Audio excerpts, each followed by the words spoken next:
All right. Hello, everyone. Welcome back. I'm here today with Karrie Myers Taylor, who is an astrological empowerment counselor and teacher, utilizing the ancient tool of astrology to empathically support and strategically guide and support her clients to limitless success in all different areas: relationships, career, ancestral inheritance, and life purpose alignment. Thank you so much for being here, Karrie. You're welcome. It is my pleasure. I always have so much fun hanging out with you. Hey, we always have the best conversations. Yeah. Well, why don't you tell us a little bit more about you and about what you do? Well, I'm an astrological counselor, and I came to that conclusion this year, actually. I've been doing astrology readings for mostly for business clients, but most also for synastry readings with couples and family members, and just every type of astrology that I'm currently interested in. It would be like I would just study that and I would become that.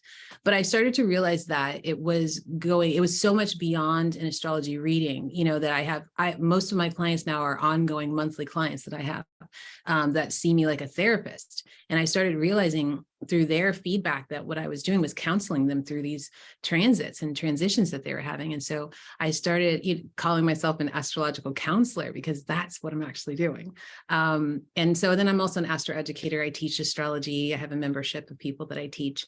And I just think it's such an amazing tool for life that I just really enjoy doing it. And I keep learning more about it. Absolutely. I love that because I think sometimes we think of astrology readings as like a one-off thing, and it certainly can be. And, any reading that you're able to get is always really powerful, but Absolutely. I love the idea of like seeing the same person who gets to know your chart really deeply over and over and over again. Yes. Some people I've been with 2-3 years now. And it's so rewarding for me too, because I get to see them progress through 2-3 years, or it's like now they're married, or now they had a baby, or now they finally got the job, or now they finally, moved on and released some shadow work. And it's like, they're teaching me about life just as much as I'm teaching them about their chart. So it's like I totally get, it's like therapy for me too. Totally. I totally get that. Oh my God. Okay. So I know we're going to have an amazing conversation today. We're going to be talking about progressions and the progressed moon. But before we get into our conversation today, I like to ask everyone this question at the beginning of episodes. So I'd love to hear your answer. So the question is, how do you think witchcraft can be a form of self-care and help you to live your most magical life? Ooh, this is juicy. Okay. I think, well, the place that witchcraft has in my life is it allows me self-study. And I think when I think about like that, we learn so many things in school about how to get a job, how to have a job, how to work for somebody else, but we really never learn about self-study and how the study of yourself helps you lend yourself to the world. It's like, how do you know what you came here to do if you don't study who you are and what you came here to do and how it's meant to be in the world? And so witchcraft helps me do that through ritual, because it's one thing to look at it on your astrology chart, but it's another to be able to put it into place, like literally give birth to it and plant it and put it into the world. And so that's the greatest gift it's been to me, is the ability to self-study and then actually utilize what I learned as a gift to the world. Yeah.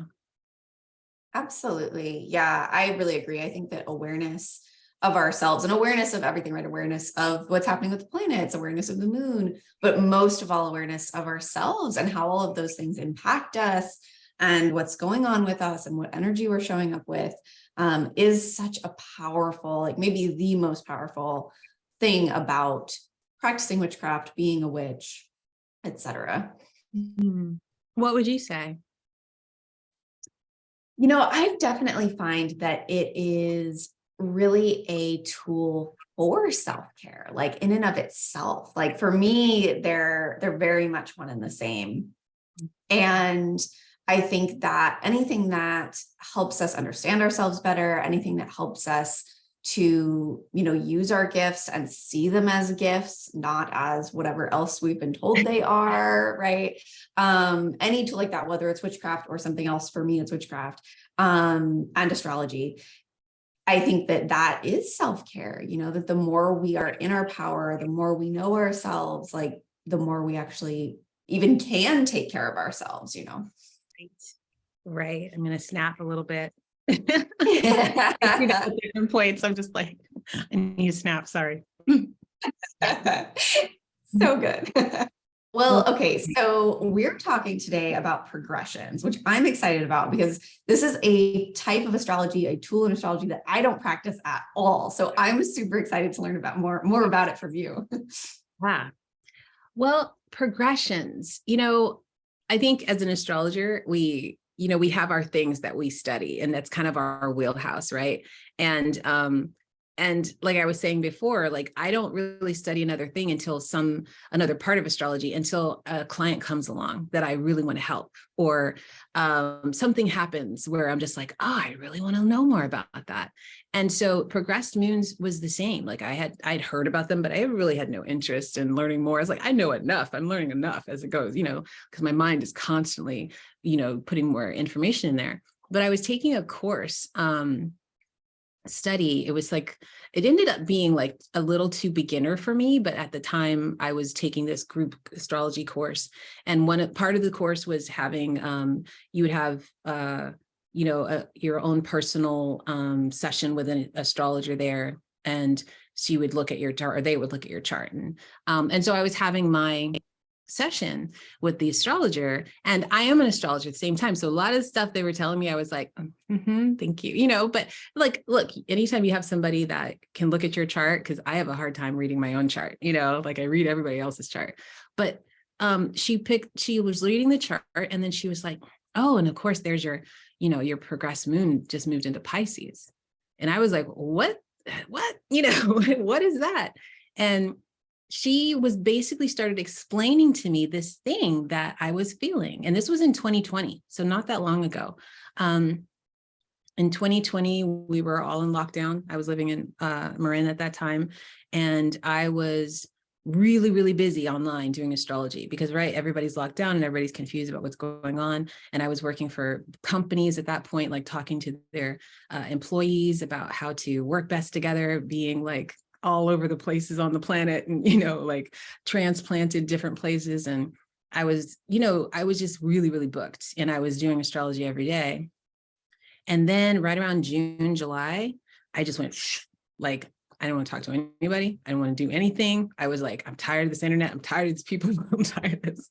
And I thought because it was Cancer season, because I'm a moon in Cancer and I have other things in Cancer too. And usually Cancer season is when I just kind of like get hit and I just live in a bathtub for a month. That's what I do during that season. But I noticed that when it got to like August and September, I was still feeling that way. And I was like, wait a minute, I've literally been through Leo and Virgo at this point, which are my signs. Like I'm a sun sign Leo. I have 3 planets in Virgo. Like I'm usually taking names at that point and like, up and at them. And I wasn't. And so when she started explaining this moon and progressed moon in Pisces, she was telling me that the progressed moon is more about the cycle, the emotional cycle of life that you're in, and that it doesn't change your natal moon. That it was always going to be a moon in Cancer for me, but that you have this opportunity every 2.5 to 3 years to experience the other emotions of the other moons, moon signs, and then you kind of can predict for yourself what you're going to be feeling and where your heart's going to be and what you're going to be following at that point. And, our emotions really feed our direction. Like that's our motivation. As much as we got Mars in our chart, and I know you got a lot, our emotions is where our heart is. And that really, really is what guides our decisions. So the progressed moon helps you understand, what am I going to feel? Who am I going to be basically for 2.5 to 3 years? And how is that going to affect the decisions that I make? So I started studying the progressed moon to learn more about it, but then I also, as often the case with astrology, you start getting clients where you can use this, right? And I started getting client after client that was trying to conceive. And the progressed moon is an excellent form of astrological study for helping people be able to align with the best times for conception. And then also I was able to use my witchcraft rituals to help them actually, do that, be able to conceive. And I was very proud and happy and grateful to be able to help quite a few people conceive this time.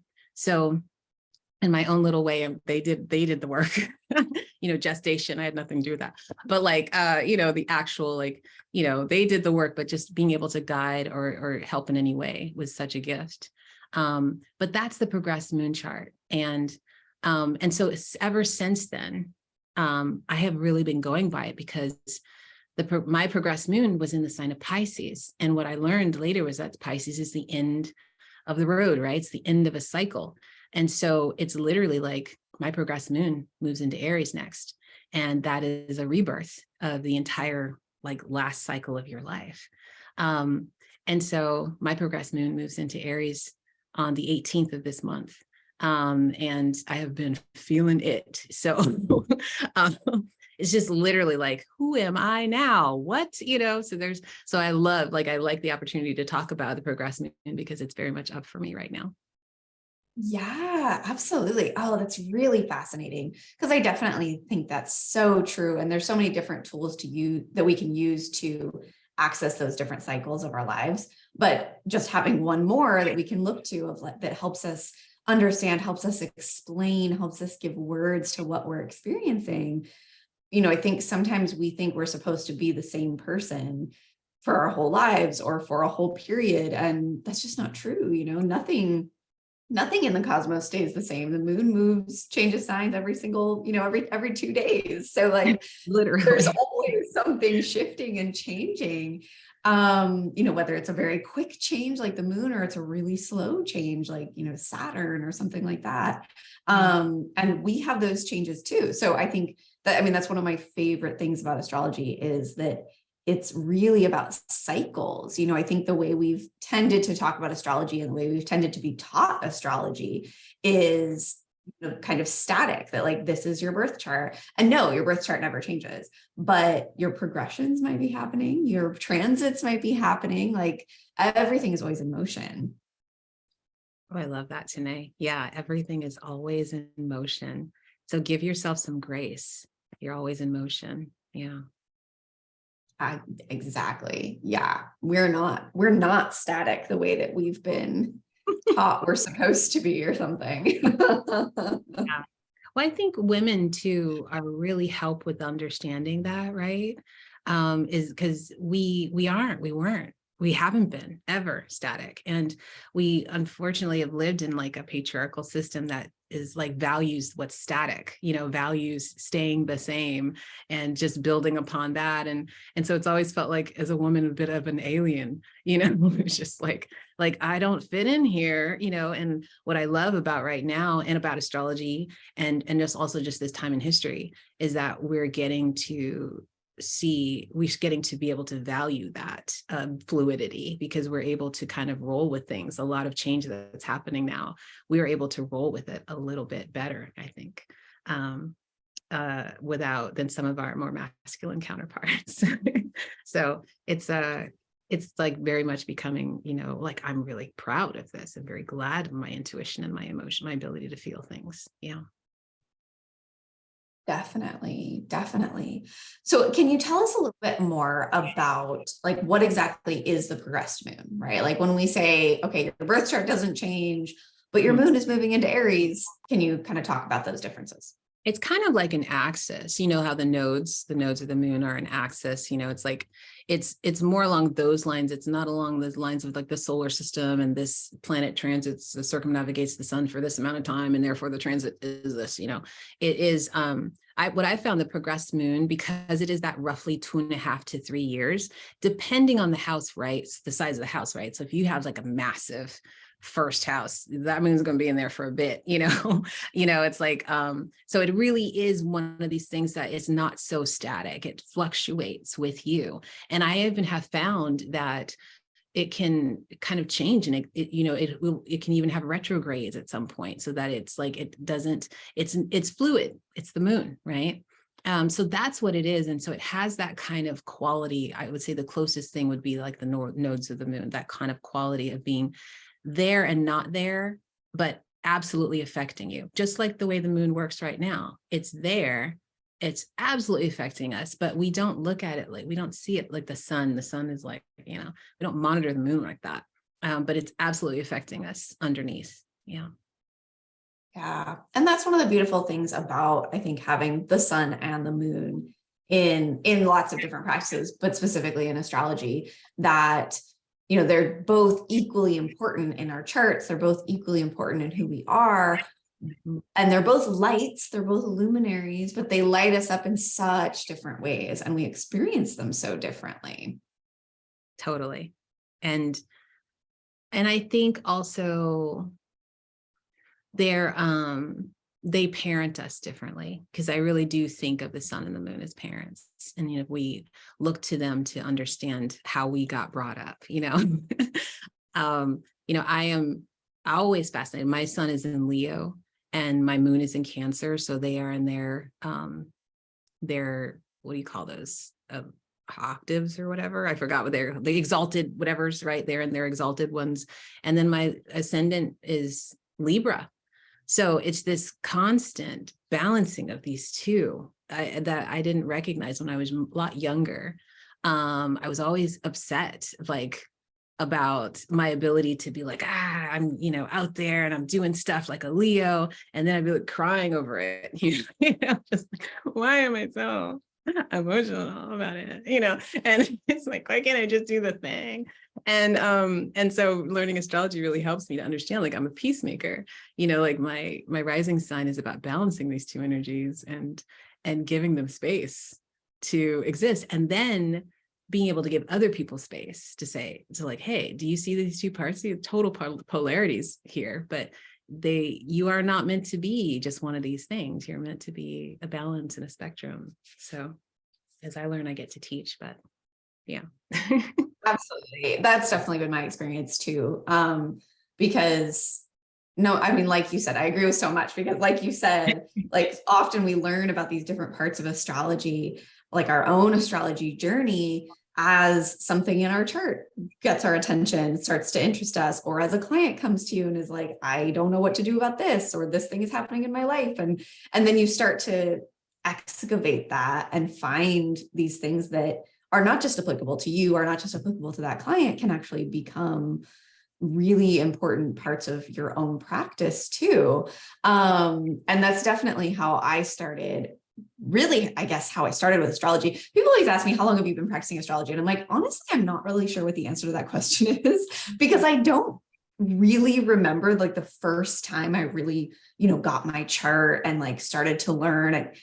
I'm really not sure like when that happened, but I know the first couple courses I took and things like that, And I know the first thing I was always, even as a kid, I was really interested.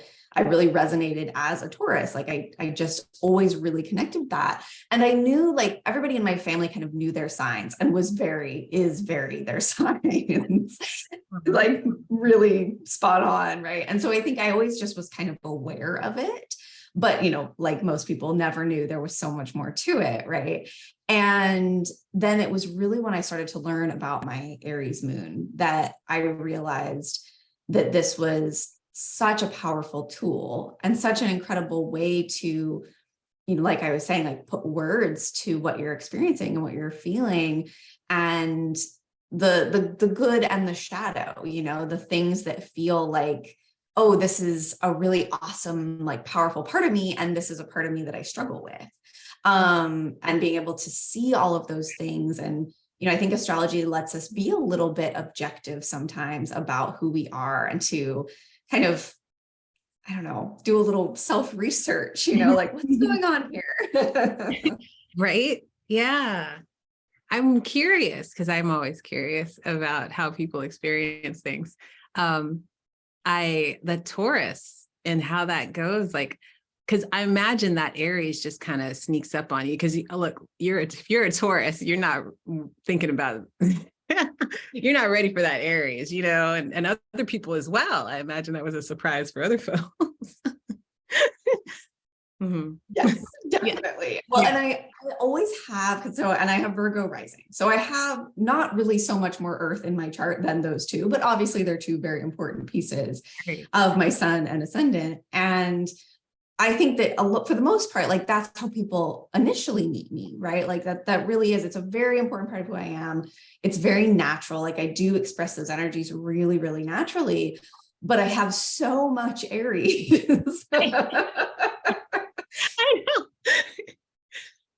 know. And when I was younger, especially before I started to learn any of this, it was something that felt like I had no control of, like it was just this like piece of me that would just come out sometimes, and that I had absolutely no reins on, and once I started to learn about the Aries in my chart, I realized like, number one, that I had so much more control than I had ever realized, right? That I could decide how and when, this part of me comes out for the most part. And that, this thing that I had tried so hard to control was really something I was meant to express and embrace. It wasn't something I was supposed to squash. And I think that's definitely how I got into astrology, was realizing that it gave me so many powerful tools to not fight myself, and not fight everybody else too. But yeah. That's the part I was like, how did you not do that too? Because I mean, like I said, my progress moon is moving to Aries, and I'm just like, like who's up, who's next? Like that's the way that I feel. So I'm just like, how are you doing that from even like a young age, Oh yes. Yeah. Oh yes. Yeah, it has definitely always been something that I have grappled with, like this aspect of myself that I think I never knew how to express in a healthy way, right? Like I had never been given the tools to be able to do that.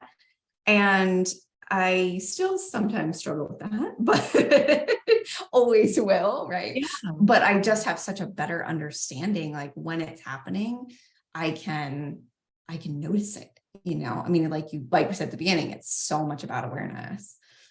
Absolutely. And healing too. I mean, because I think what I'm hearing from you is that there's also this standard, because obviously you wouldn't be trying to repress something if there wasn't some sort of standard that you were trying to live up to or like be a part of, right? So there, the other part of astrology learning astrology is having to be very aware of what the standards are, the societal standards, and being able to look at your chart and see where you fit in or where you have taken on too much of the other standards, and it's like forgiveness, this wonderful permission slip to just be like, oh, but, I wasn't meant to be like that. This is my original recipe over here, so the rest of you guys, you got a problem, not me, So exactly. Yeah. No, that's like one of my absolute favorite things that I always say about the chart is that it is permission. It's permission to be who we are. It's permission to not be things we're not. I mean, like you were saying, right? Like having that fiery Leo and like wanting to go out and do the things, but then wondering like, but why am I emotional about it too? It's like, it's both. It gets to be both. And sometimes it's annoying, but it gets to be both. Yes. It's like, well, yeah, one thing I learned about that moon in Cancer is that, well, it was an interesting type of power. I have a moon square Pluto, so I might as well be a moon in Scorpio, but it's like a 0 degree. And so that was the kind of power that I was used to. Like Scorpio power is different from Aries power, right?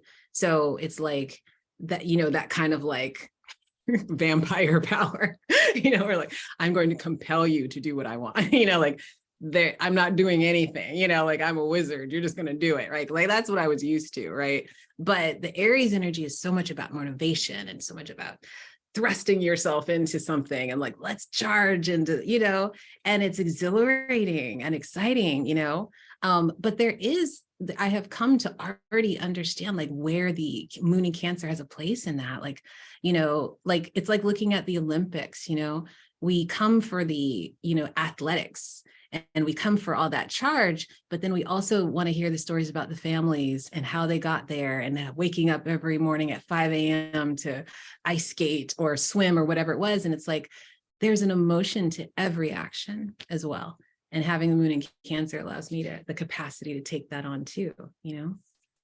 So Totally. yeah, I'm starting. Yeah. Well, I was laughing while you were talking about Scorpio powers because all of my Aries planets and things are in the 8th house. Oh, wow, It's girl. a I don't know how you're here right now. Like you should be levitating or on fire.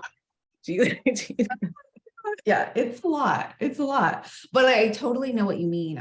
Because my Mars is in Cancer. And so I think I really resonate with that of all of this action that we take, whether it's Aries season or we have a lot of Aries in our chart or we have something progressed coming into Aries, like whatever reason Aries is coming up for us, it's not just about driving forward constantly, you know, and I think that is often the shadow of Aries is this like hustle, burnout, like, you know, achieve at all costs kind of energy. And I have certainly expressed that at times. But when we look to, you know, Mars in Cancer or the moon in Aries, which of course I have both, it's very much about that balance of action and rest, of like doing the things, but also knowing why we're doing them. You know, there has to be, it's not just about achievement and drive. There's really this underlying why and like wanting to know the story and know why do I care about this? Why should I care about this? You know? I love that the moon is about the why, you know, and I think the moon is also, well, emotions are also taking an action as well, right? So it's like, if you think of like some warrior that's in battle, it's like when they're done slaying all the dragons, what do? They kneel down and they cry, you know? It's like, what did I just go through? Now I have to go through the process of releasing it, you know? And so is it just as important as raising their sword, you know? Is the releasing of those emotions. And we get to do that. Mars in Cancer, moon in Cancer, you know, or a lot of times some people, you know, I've had clients who've had enough Mars and Aries in their charts, they're literally sweating in front of me. Like I was just like, whew, they're running a lot of fire, you know, and they didn't have a lot of water to help that out, you know. So, you know, that Mars in Cancer is a nice little solve for you. Yeah. It is. It really is. Well, and I think that like to speak to the elements in that way is such a powerful way to work with astrology as well, is to notice, you know, where am I leaning really hard to one side? Am I leaning really hard into fire? Am I leaning really hard into water for that matter? You know, like, and how can we create some balance? Like, I think that, you know, our charts are perfect and exactly how they're meant to be. And also sometimes we can express things a little too hard, you know, a little too much for our physical selves to deal with. And so I think being able to look at that and look at like, what elements am I working with and how can I bring in a little bit of the others to create more balance, is so powerful. And I mean, I definitely do that in so many ways, you know, whether it's plants or crystals or, you know, going outside and engaging with that element in nature. Like, I think the elements really are the building blocks of astrology at the end of the day. Absolutely. It's how we understand it, I think. Understand those big beings out there. You know, we get to be like, oh, I see, this is how I see this working around here, you know, is our nature and each other, you know, because we are just transits for each other, you know, like when I do synastry charts, gosh, and that is a big part of what I'm doing next in life is I do synastry charts already, but I'm having a transit. My North Node is moving into my 7th house. And so I'm like, oh yeah, I'm going to be dealing with relationships and that kind of stuff. But yeah, that just understanding that we're transits for each other. Like if somebody's in your life, it's because they're teaching you something and you're teaching them and you're learning something. Then maybe we can, offer somebody some grace about, like, oh, they're not just trying to get on my nerves, or they're not just this, but they're actually doing me a service. They're part of my system. They're part of my story. I mean, yeah, I love that idea. And I love, yeah. Anyway, I think I'm going off on a tangent, but that's what I got from what you just said. No, I love it. We could talk all the astrology things. So we're just going to go all over. Yeah. No, I love that. And I think that's really true. Like whether it's, an element that comes into our lives, a crystal that comes into our lives, a person that comes into our lives, like so often it's balance, right? They're teaching us how to do something that we don't naturally really know how to do, or they're like balancing out something that we're expressing too hard, right? When I'm too in my Aries, which can happen, my Cancer boyfriend comes along, my Pisces best friend comes along, and they tone that down a little bit, right? They let me release it a little bit. I love the visual that you've set up about people being a crystal. Which I think is also really helpful. If you look at somebody, especially if someone's challenging, you could be like, but which crystal would you be? That's supposed to be helping me. So I have a question for you. If you were a crystal, which crystal would you be?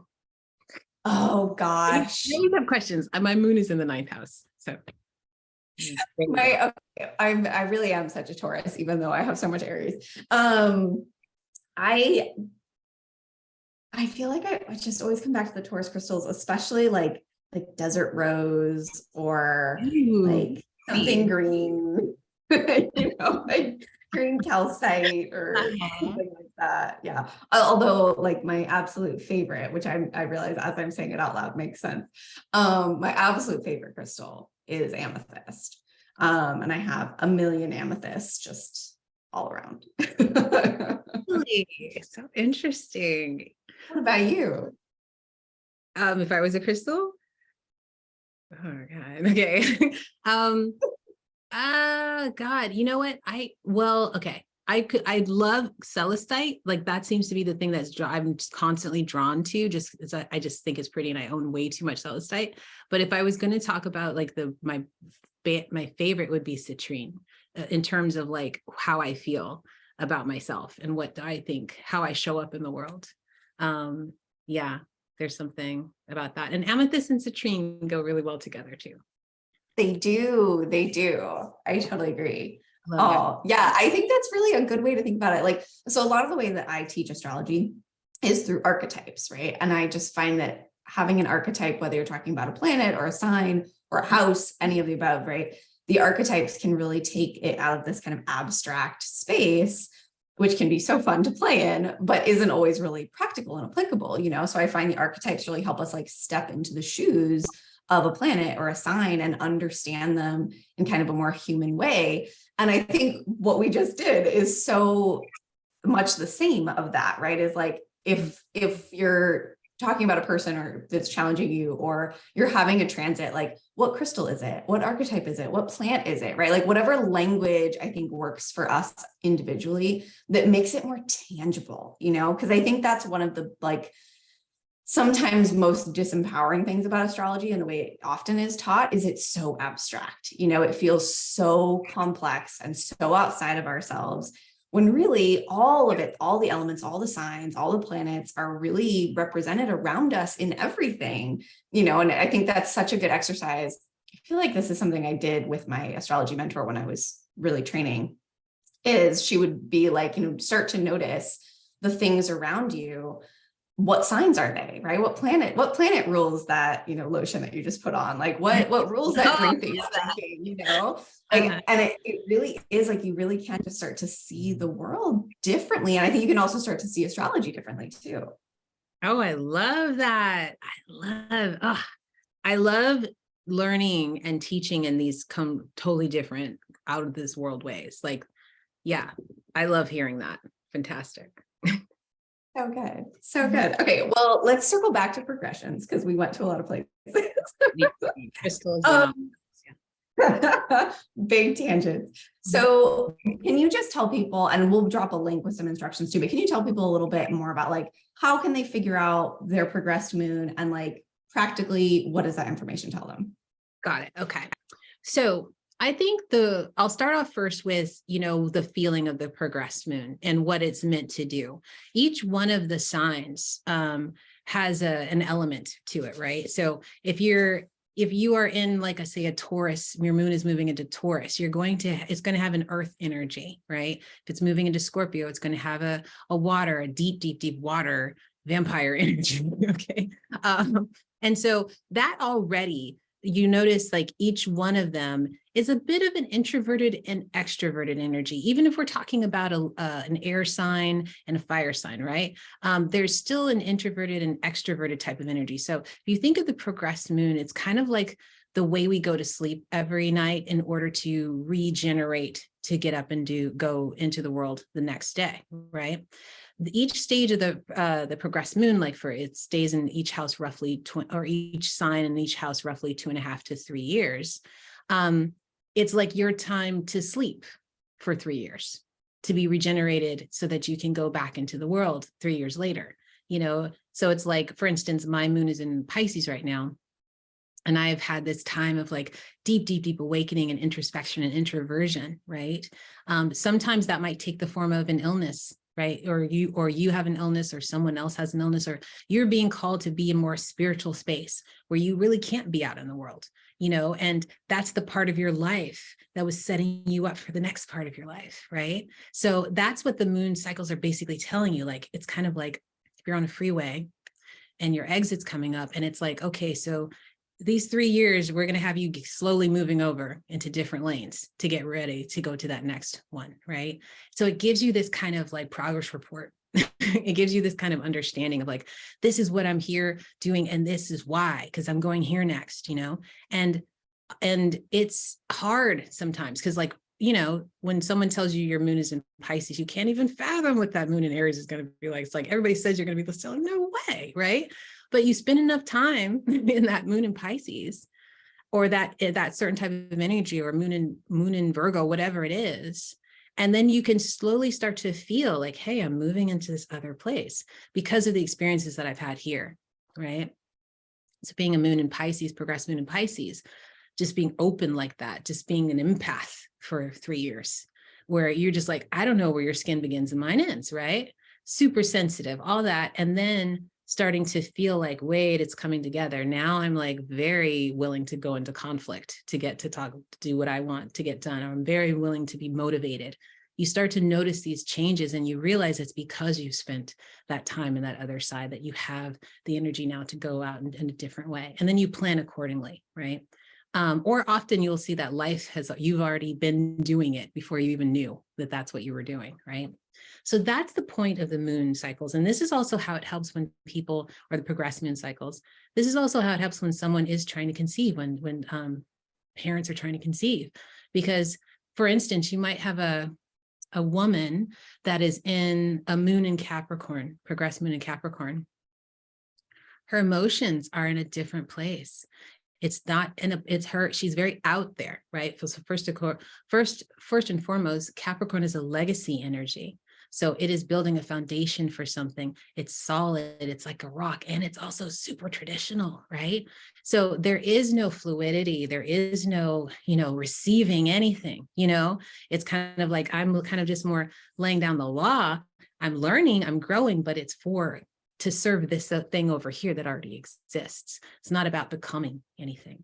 And so oftentimes, you can tell like, hey, this isn't the right time to be in. This woman's trying to build a business while she's trying to have a baby, that energy can't go in the same place. Now, when I'm reading someone's chart, I can be able to be like, hey, so like in 3 years, or so around this date, this would be the better time to start doing this. And that helps them because there's no stress anymore. They can like work with the energy that's there instead of, trying to force something to happen. at a certain time. So that's what the progressed moons are for. That's what they're this kind of like, rejuvenating, getting back out there, going inward, going back out. This is the cycle of life of as human beings. We human beings would really love to just be out there all the time. We would love to just be like making a forward, kind of movement towards something. This is why we say things like, I should be here by now, or I went backwards. You're not. No one's ever going backwards. We're spiraling for sure, but we're not going backwards. And if something is here, especially as this master manifestors that we are, if something is in your life, it's because you created it. And it's, and if something isn't in your life, it's that wasn't time for it to be there.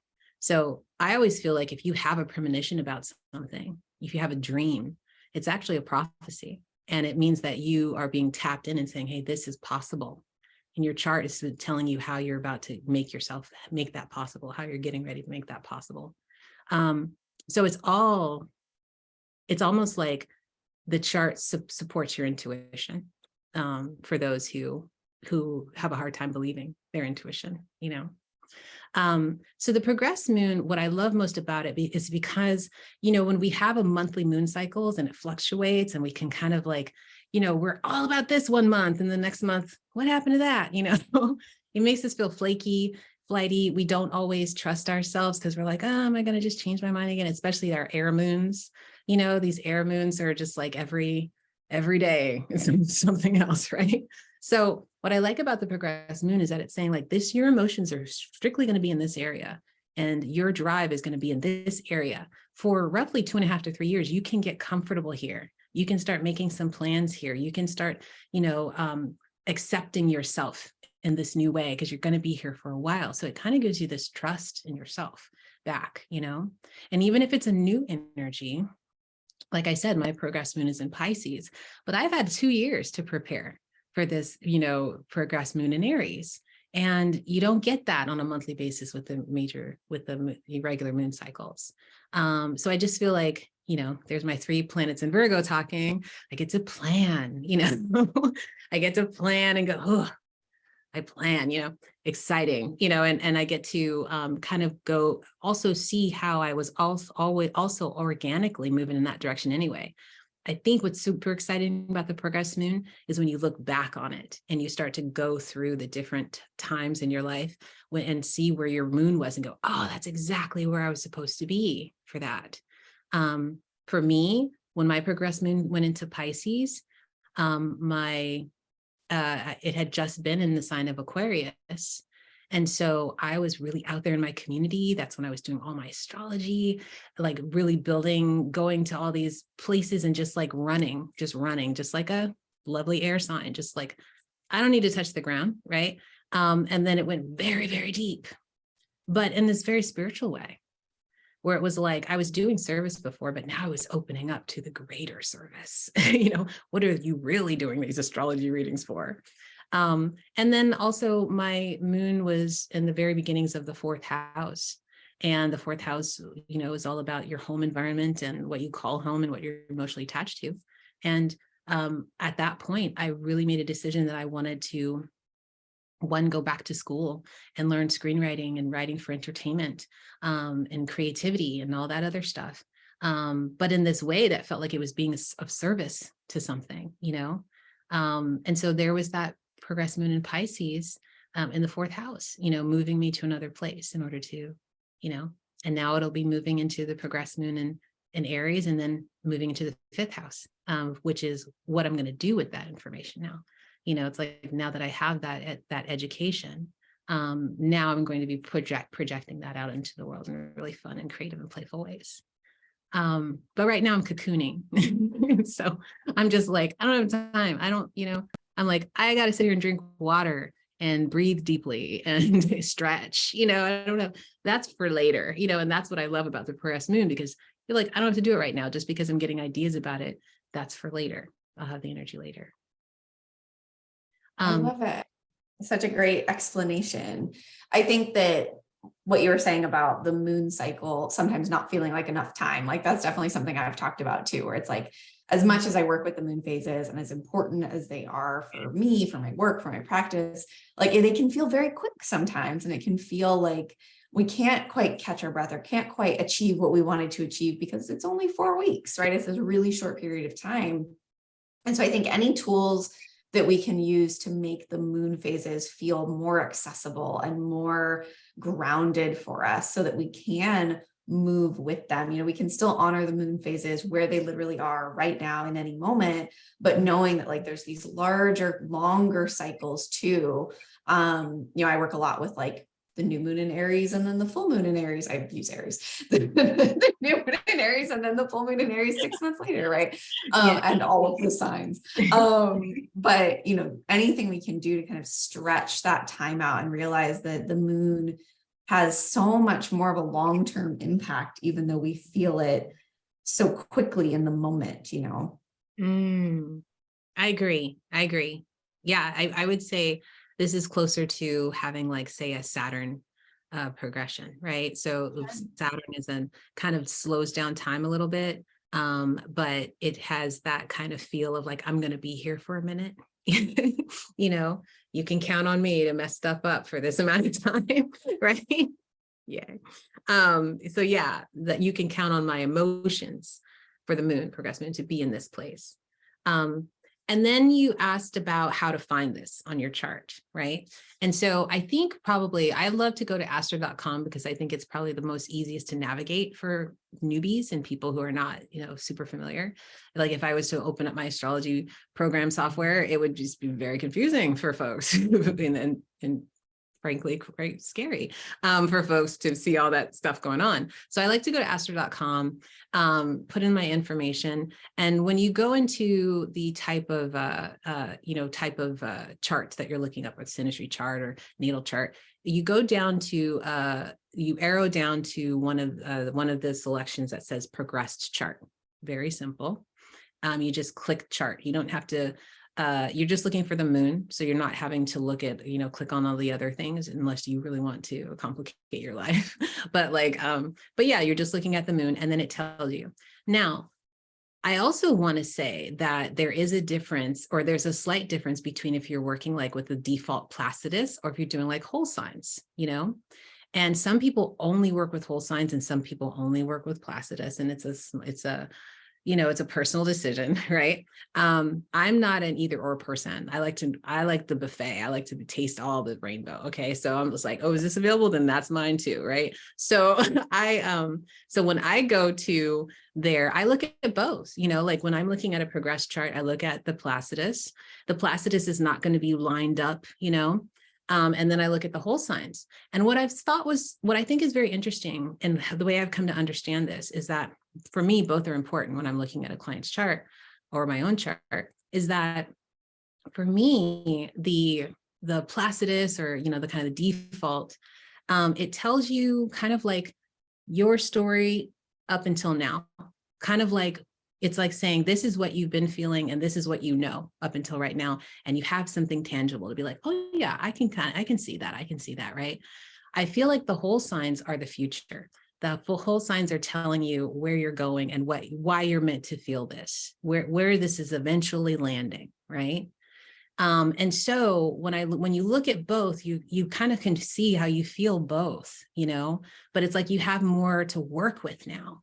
Instead of being like, I must be this way, something's wrong if I don't feel this part, you know. It's like, no, I can feel that too. And it's also nice to know where I'm going, you know, like the whole signs feel really good when you're able to be like, oh, and this is why, you know, this is the end game here. So yeah, I use both, and, you know, people can decide which one fits them better. That's very cool. I work primarily with whole signs, but I love the way that they can work together. And it's funny because when I first started learning astrology, I remember just feeling like looking at a Placidus chart, not even really knowing that's what I was looking at yet, right? It felt really complicated. And then at some point I learned about whole signs, and it was immediately like, oh, I can speak this language. Like I can read this and I know what this means, just kind of inherently. I really did. It was very intuitive for me. And now I know that it's partly because my chart really doesn't change between the two. my ascendant is such an early degree that none of my planets change houses. It just looks a little later, it's a little tidier for my Virgo. Yeah. But I did come to kind of discover, like I've never said it quite the way that you just did, but discover a similar thing, that I find whole signs to be very karmic and very kind of big picture. And it is primarily what I work with, but I like the way that, especially if someone struggles to resonate with whole signs or struggles to resonate with Placidus, that you can kind of see how they're part of the same story, that they're not really two different things. They're two different ways of interpreting your chart. And those interpretations overlap and share common threads. So yeah, I love that. And I think it's an important thing to note, because there is so much like bickering about house systems. I mean, talk about Democrats and Republicans. Like, I was like, Sure. People are very, very invested. Yes. Oh my gosh, I love that. Well, I hope that this is helpful for people. I think this is a really cool conversation. And I'll put the link to Astro and everything so people can figure out their progress moon. I'll have to go check mine. I'm sure I've looked at it, but I don't know what it is off the top of my head. So curious. Let me know which one, where you are. That would be. I will. I'll send you a message. Awesome. Okay. Well, we will be, of course, this is going to be on the podcast and on YouTube. So if you're listening on the podcast and you want to see the video version, this will be on YouTube as well. Tell us where people can find you. Everyone. You can find me. My website is km-taylor.com. It's KM and then a hyphen and then Taylor, TAYLOR.com. I'm actually in the process of having a complete new web design. So, and new domain. So I will be officially self-Karrie at selfkarrie.com in the coming months, but I'll have both of the domains. So if you just happen to mess up and go back to the other one, you'll still find me. That's where I put most of my stuff. I also am pretty active on Instagram. And that's pretty much it. I do mostly like private kind of counseling with people. And actually, I am just starting a podcast, which is Synastry Podcast. Where I'll be just dealing specifically with people's charts, family members' charts, romantic couples charts, I will be inviting people to give me their birth times and birth locations and looking through their charts. And that podcast is called You and Me in Orbit. I love it. That's so fun. I can't wait to listen. Me too. I'm excited.